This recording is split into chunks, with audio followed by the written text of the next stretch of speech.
जादुई सिक्के के लिए फूफा भतीजे का बेरहमी से कत्ल, नौकर ने रची खूनी साजिश। दोस्तों, ये खबर बुलंदशहर की है। यूपी के बुलंदशहर जिले में हुए डबल मर्डर का पुलिस ने खुलासा कर दिया है। पुलिस के मुताबिक यह हत्याकांड जादुई सिक्के के चक्कर में हुआ था। दरअसल मृतका फूफा और भतीजे के पास एक प्राचीन सिक्का था जिसे चमत्कारी बताते थे। सिक्का पाने के लिए नौकर ऋषभ ने साथी संग मिलकर दोनों का मर्डर कर दिया। हत्यारोपी सिक्के को बेचने के लिए विदेशी कस्टमर भी ढूंढ रहे थे, लेकिन उससे पहले पुलिस के हत्थे चढ़ गए। बता दें कि बीते दिनों सुधीर अग्रवाल और राजीव गर्ग के लहूलुहान शव नहर के किनारे मिले थे। दोनों रिश्ते में फूफा भतीजे थे। 3 दिन खोजबीन के बाद 4 अप्रैल को पुलिस ने ऋषभ और उसके साथी को गिरफ्तार कर इस हत्याकांड का खुलासा कर दिया। पुलिस ने दावा किया कि कथित चमत्कारी सिक्का प्राप्त करने के लिए ऋषभ ने अपने दोस्त के साथ मिलकर राजीव गर्ग और उसके फूफा सुधीर गर्ग की निर्मम हत्या की थी। पुलिस ने हत्यारोपी के पास से आला कत्ल भी बरामद किया है। इस मामले में एसएसपी आलोक कुमार ने बताया है कि दिनांक 31 मार्च को राजीव गर्ग निवासी ब्रह्मपुरी थाना कोतवाली नगर अपने फूफा सुधीर निवासी डीसीएम वाली गली गांधी चौक के साथ आरटीओ ऑफिस के पास स्थित जनसेवा केंद्र से किसी कार्य के लिए निकले थे, लेकिन घर नहीं पहुंचे। इसके अगले दिन यानी 1 अप्रैल को राजीव गर्ग एवं सुधीर अग्रवाल के शव थाना कोतवाली देहात क्षेत्रांतर्गत अंडौली नहर के पास मिले थे।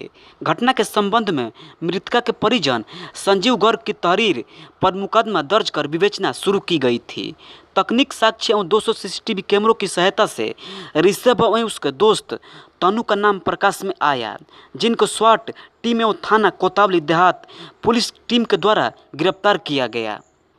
अभियुक्तों की निशानदेही पर अंडौली नहर से आला कत्ल चाकू, मृतक का स्कूटी, मोबाइल फोन बरामद किया गया है। पूछताछ में पता चला है कि आरोपी ऋषभ मृतक राजीव गर्ग के जनसेवा केंद्र पर कार्य करता था। मृतक राजीव पर उसके 80,000 रुपये उधार थे तथा कुछ महीने का वेतन भी नहीं मिला था। राजीव से उसने कई बार अपने रुपए मांगे थे, लेकिन वह 2-4 दिन में देने की बात बोलकर टाल देता था। करीब 1.5 माह पहले दोनों में इसी बात को लेकर कहासुनी हो गई थी। इस बात को लेकर वह क्षुब्ध एवं बेहद आक्रोशित था।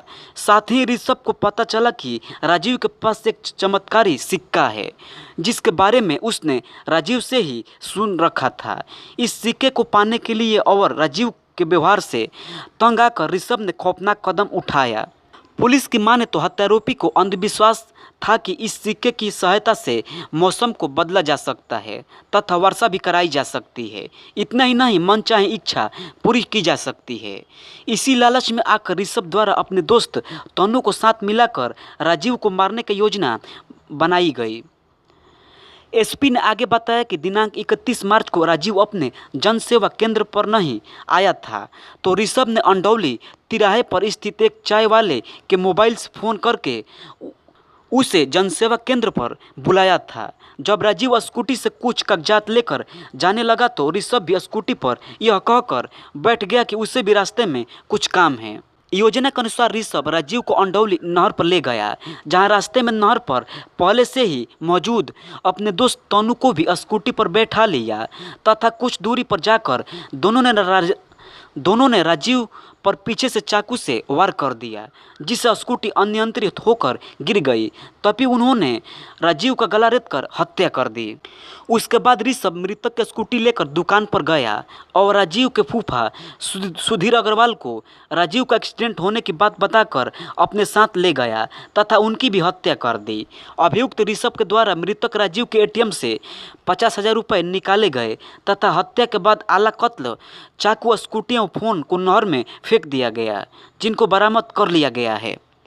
हत्यारोपी से मर्डर का मोटिव उगलवाने में नाकाम पुलिस, अब गुजरात में होगा नार्को टेस्ट। ओडिशा के स्वास्थ्य मंत्री नव किशोर दास की गोली मारकर हत्या करने वाले बर्खास्त पुलिसकर्मी गोपाल कृष्ण दास का नार्को टेस्ट और पॉलीग्राफ टेस्ट कराया जाएगा।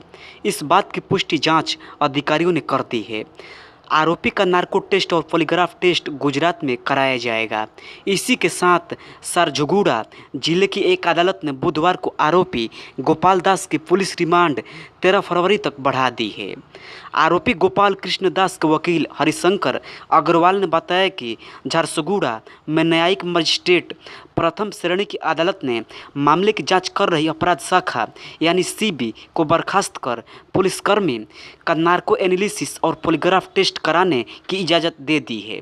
आरोपी के टेस्ट गुजरात के गांधीनगर में होंगे। नार्को टेस्ट से पहले इंसान की साधारण मेडिकल जांच होती है ताकि उसकी शारीरिक स्थिति जांची जा सके। इसके बाद उसकी उम्र, लिंग एवं अन्य मेडिकल कंडीशन के आधार पर उसे सोडियम पेंथोथाल की डोज दी जाती है।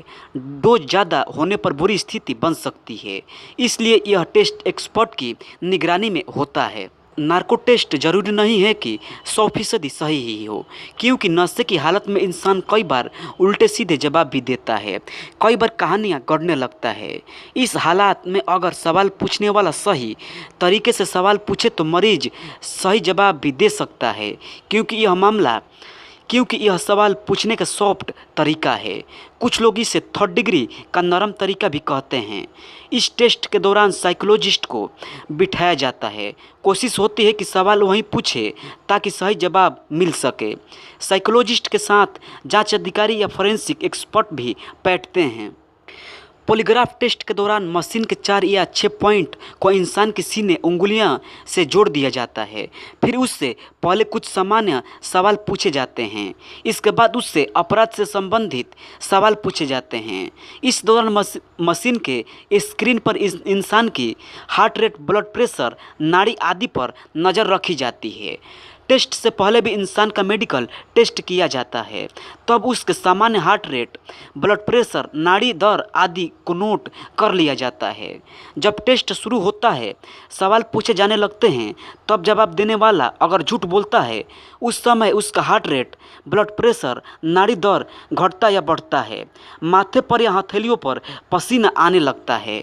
इससे पता चलता है कि इंसान झूठ बोल रहा है। हर सवाल के समय इन सिग्नलों को रिकॉर्ड किया जाता है। अगर इंसान सच बोल रहा होता है तब उसकी ये सभी शारीरिक गतिविधियां सामान्य रहती हैं। मंत्री हत्याकांड की जांच से जुड़े एक अधिकारी ने बताया कि क्राइम ब्रांच आरोपी को साथ लेकर पहले ही कोलकाता के लिए रवाना हो चुकी है, जहां से वे गुजरात के गांधीनगर के लिए उड़ान भरेंगे। इससे पहले केंद्रीय फोरेंसिक विज्ञान प्रयोगशाला CFSL नई दिल्ली की एक टीम ने आरोपी गोपाल कृष्ण दास के कई टेस्ट किए हैं। असल में आरोपी के मानसिक स्थिति का पता लगाने के लिए एक टेस्ट किया गया था, क्योंकि उसकी पत्नी ने दावा किया था कि उसका पति बाइपोलर डिसऑर्डर से पीड़ित है, जो अवसादग्रस्तता से लेकर उच्चता तक के चरम मिजाज का कारण बनता है। उधर मामले की जांच करने वाली क्राइम ब्रांच ने मंगलवार को मौके वारदात पर आरोपी को साथ ले जाकर क्राइम सीन रिएक्ट किया था। इस बीच इस मामले की जांच की निगरानी कर रहे ओडिशा के पुलिस महानिदेशक SK बंसल ने उच्च न्यायालय के सेवानिवृत्त न्यायाधीश के साथ पहली बार ब्रज राजनगर के गांधी चौक इलाके का दौरा किया, जहां गोपाल कृष्ण दास ने मंत्री नव किशोर दास को गोली मारी थी। बंसल ने कहा, जांच पूरी होने पर कुछ और वक्त लगेगा। क्राइम ब्रांच जस्टिस JP दास की निगरानी में मामले की जांच कर रही है। न्यायमूर्ति दास ने कहा, क्राइम ब्रांच की जांच पटरी पर है। हम मनोवैज्ञानिक परीक्षण रिपोर्ट का इंतजार कर रहे हैं। बताते चले कि 29 जनवरी 2023 को गोपाल दास ने अपनी सर्विस रिवॉल्वर से मंत्री पर 2 राउंड फायरिंग किए थे और एक गोली उनके सीने में जा लगी थी। उसी दिन भुवनेश्वर के एक अस्पताल में उनकी मौत हो गई थी। मोबाइल पर घंटों बात करती थी प्रेमिका, प्रेमी ने गला दबाकर मार डाला। दोस्तों, ये खबर छत्तीसगढ़ की धमतरी की है। छत्तीसगढ़ के धमतरी जिले में प्रेमी ने अपनी प्रेमिका की गला दबाकर हत्या कर दी। प्रेमिका का कसूर सिर्फ इतना था कि वो अक्सर मोबाइल फ़ोन पर बातचीत करने में व्यस्त रहती थी। प्रेमी को शक था कि वो किसी और शख्स से प्यार करने लगी है। हत्या की ये वारदात धमतरी के पलवाड़ी तुलतुली नाला जंगल की है। पुलिस को कुछ दिन पहले वहां से एक युवती की लाश मिली थी। जब पुलिस ने मामले की तफ्तीश शुरू की तो पता चला कि मृतका का नाम टिकेश्वरी नेताम था। वह कुछ दिनों से अपने घर से लापता हो गई थी। धमतरी के एसपी रजनीश सिंह ने घटना का खुलासा करते हुए बताया कि पोस्टमार्टम रिपोर्ट से पता चला था कि टिकेश्वरी की गला दबाकर हत्या की गई है। उसके बाद पुलिस हत्यारे की खोज में जुट गई थी। करीब 3 हफ्ते बाद कातिल पुलिस की गिरफ्त में आ ही गया। जब पुलिस ने उसके साथ सख्ती से पूछताछ की तो उसने अपना गुनाह कबूल कर लिया। दरअसल हत्यारा कोई और नहीं बल्कि मृतका का प्रेमी था। एसपी ने बताया कि 25 अप्रैल को पलवाड़ी तुलतुली नाला जंगल के पास युवती की लाश मिली थी। उसके दोनों हाथ बंधे हुए थे। उसकी हत्या पहले की गई थी। 22 वर्षीय टिकेश्वरी नेताम मुनाईकेरा थाना के दुगली गांव की निवासी थी। पुलिस को छानबीन में पता चला कि साल 2017 में टिकेश्वरी ने कौशल विकास योजना के तहत प्रशिक्षण प्राप्त किया था। उसके बाद वह 6 माह के लिए अपने सहेलियों के साथ होटल मैनेजमेंट की पढ़ाई के लिए हैदराबाद चली गई थी। वह 11 अप्रैल को वापस अपने घर लौट आई थी। हफ्ते भर अपने घर रुकने के बाद वह 18 अप्रैल को अपनी एक सहेली के घर मगर लोड नामक गांव गई तो फिर घर वापस नहीं लौटी। परिजनों ने स्थानीय थाने में उसकी गुमशुदगी की रिपोर्ट दर्ज कराई थी। रिपोर्ट दर्ज कराने के दूसरे दिन बाद ही उसकी लाश जंगल से बरामद हुई। इस दौरान मृतका के मोबाइल नंबर की जांच भी जारी थी। पुलिस को तफ्तीश के दौरान पता चला कि हैदराबाद जाते समय रायपुर रेलवे स्टेशन पर टिकेश्वरी से मिलने एक लड़का आया था। उसने अकेले में टिकेश्वरी नेताम से काफ़ी देर तक बातचीत की थी। ट्रेन रवाना होने से पहले वो टिकेश्वरी से गले लगाकर वापस चला गया था। जब टिकेश्वरी की सहेलियां ने युवक के बारे में पूछा तो उसने लड़के का नाम मोनू खान बताया। उसने दोनों के बीच 2 या 3 साल से प्रेम संबंध होने की बात कही थी। सहेलियों के बयान के बाद पुलिस ने शक के आधार पर मोहम्मद अफजल खान उर्फ मोनू को रायपुर के टांटी बंद से हिरासत में ले लिया और उससे पूछताछ करने लगे। आरोपी ने पूछताछ में खुलासा किया कि उन दोनों ने साल भर पहले धमतरी विंध्यवासिनी मंदिर में शादी कर ली थी। 18 अप्रैल को करीबन शाम 7:30 बजे मोनू के टिकेश्वरी को फ़ोन किया, लेकिन उसका फ़ोन करीब घंटे भर तक व्यस्त रहा। पूछने पर फ़ोन व्यस्त होने के का टिकेश्वरी कोई संतोषजनक जवाब नहीं दे पाई। ये बात मोनू को नागवार गुजरी। उसी वक्त उसने टिकेश्वरी को मौत के घाट उतारने का फैसला कर लिया। वो मंगलोड़ गांव स्थित उसकी सहेली के घर जा पहुंचा और टिकेश्वरी को घुमाने के नाम पर पलवाड़ी जंगल ले गया। वहां बैठाकर दोनों देर तक बातचीत करने लगे। फिर मोनू ने टिकेश्वरी से पूछा कि तुम्हारा मोबाइल क्यों व्यस्त रहता है। मोनू ने किसी अन्य लड़के से उसके संबंध होने की शंका जाहिर की तो टिकेश्वरी गुस्से में आ गई और दोनों के बीच विवाद हो गया। इसी दौरान गुस्साए मोनू ने दोनों हाथों से टिकेश्वरी का गला दबाकर उसकी हत्या कर दी। फिर उसने चुन्नी से उसकी लाश को पेड़ में बांध दिया। बहरहाल मामले में पुलिस ने आरोपी मोनू खान के खिलाफ आईपीसी के धारा 302 के तहत मामला दर्ज कर उसे जेल भेज दिया है। सहारनपुर में डबल मर्डर केस, इंसाफ की आस में सूख गए परिजनों के आंसू। हत्यारों का नहीं लगा सुराग, आखिर कब मिलेगा इंसाफ। दोस्तों ये खबर सहारनपुर की है। सहारनपुर में गंगोह के गांव मोहनपुरा में सगे भाई पन्नू भगत एवं लीलू भगत की हत्या हुए 15 माह बीत गए हैं, लेकिन हत्यारे कौन थे यह अभी बड़ा सवाल है। इस दरमियान 3 विवेचक बदले गए हैं। क्राइम ब्रांच और सर्विलांस टीम ने भी जांच की, लेकिन नतीजा कोई नहीं निकला और घटना अभी एक राज है। अब तो पुलिस ने इस मामले पर राम भरोसे छोड़ दिया है। 18 नवंबर 2021 की सुबह थाना गंगोह के गांव मोहनपुरा निवासी पन्नू भगत और उनके बेटे छोटे भाई लीलू भगत की उस समय गोली मारकर हत्या की गई थी जब वे खेत पर बने देवस्थान पर पूजा करने गए थे। हत्यारे वहां पहले से ही घात लगाए बैठे थे। मामले की जांच तत्कालीन गंगोह इंस्पेक्टर परवेश सिंह ने शुरू की। इसके बाद इंस्पेक्टर परविंदर पाल सिंह और सब इंस्पेक्टर जसबीर सिंह जांच कर रहे हैं। जसबीर सिंह का कहना है कि हर बिंदु पर दोहरे हत्याकांड की जांच हो चुकी है, लेकिन फिलहाल हत्यारों का कोई सुराग नहीं मिला है। दोनों भाइयों को वारदात के कुछ समय पहले धमकी मिली थी कि लेकिन जिन लोगों ने धमकी दी थी उनसे पूछताछ की गई तो सुराग मिला कि इसके बाद पुलिस संदेह के आधार पर अब तक करीब 250 से अधिक लोगों से पूछताछ कर चुकी है।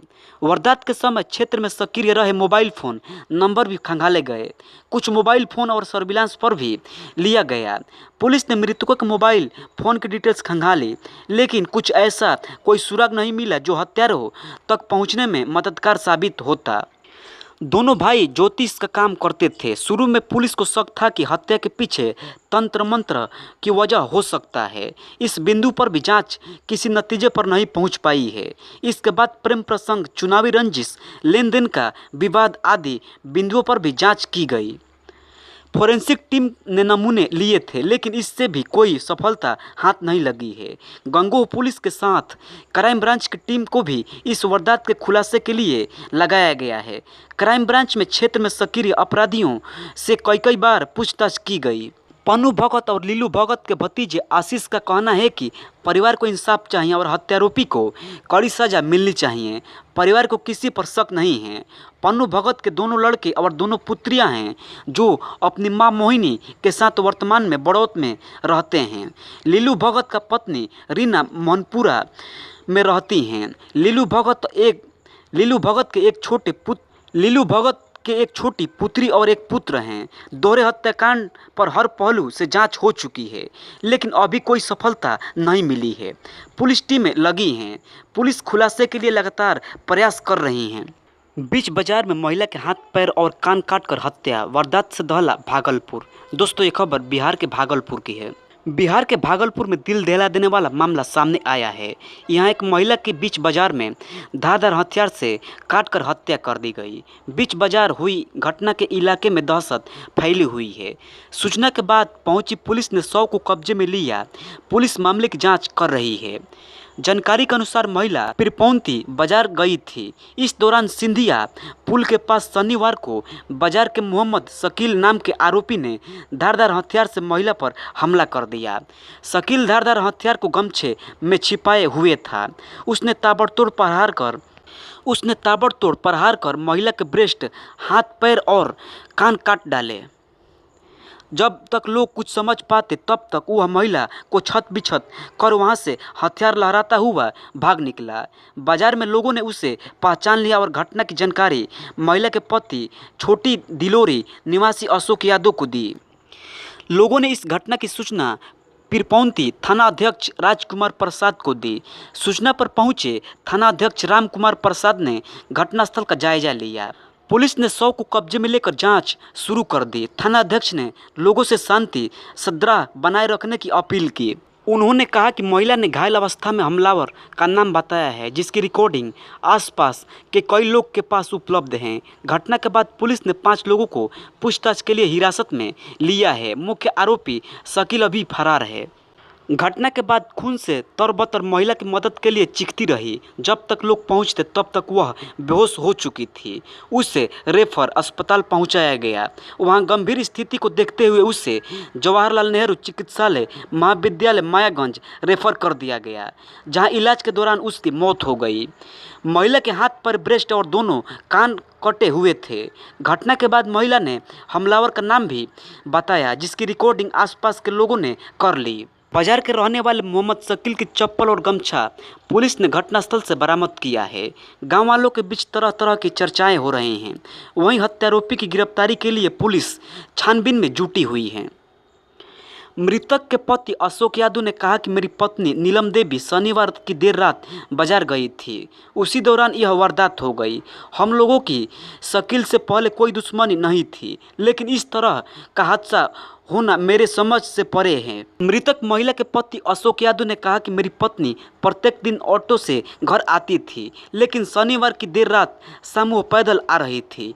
पत्नी पर मोहम्मद शकील ने धारदार हथियार से हमला कर दिया, जबकि हम लोगों से उसकी कोई दुश्मनी नहीं है। रेप और हत्या के मामले में कोर्ट ने आरोपी को दी मौत की सजा, मां को 7 साल की जेल। दोस्तों, ये खबर महाराष्ट्र की है। महाराष्ट्र के पुणे में एक मासूम बच्ची से रेप के मामले में स्पेशल कोर्ट ने आरोपी को फांसी की सजा सुनाई है।